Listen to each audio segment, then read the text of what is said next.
And with the sweep of a pen, there you have it, a full pardon for most of the January 6th defendants on his very first evening in office, just hours after taking the oath. All eyes had been on Trump to see how he would use his clemency power when it comes to January 6th defendants. And our very next guest is among those. Posting this, Brandon Straka wrote, "I was just called by my attorney. I can now officially say I've received a full, complete, and unconditional pardon. Thank you, Donald J. Trump." And we thank Brandon for joining us right here on Newsline to share his story. Welcome in, and congratulations, I think, are for you.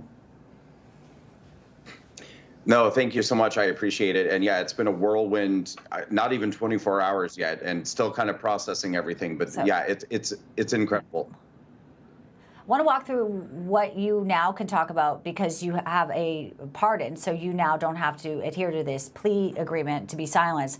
You're saying you spent 8 minutes on the east side of the Capitol where there was no rioting, but the story was very different when the FBI and prosecutors went in front of a judge. What happened? Right. What did happen that day? Because we have video of you being arrested.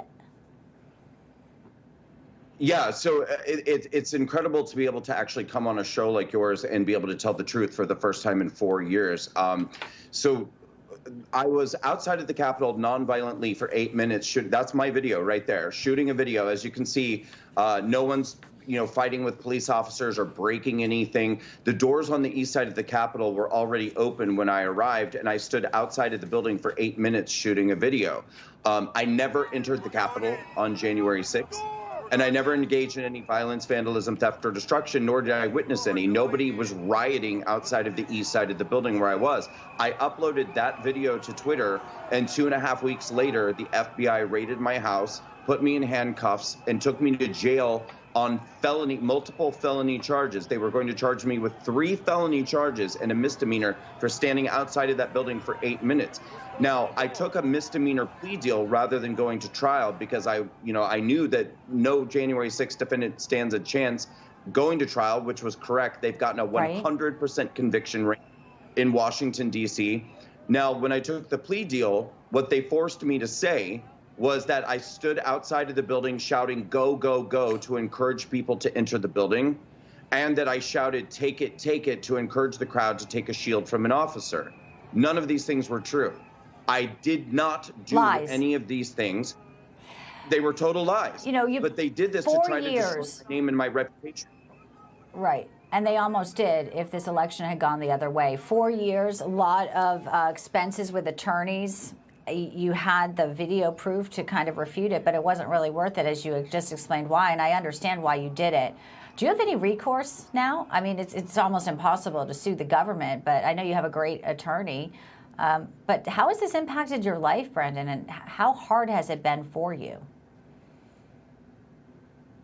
Well, so it's important for people to know, I mean, the moment that any of us who were just arrested for January 6th, we got instantly put on a terrorism watch list under the Biden Department of Justice.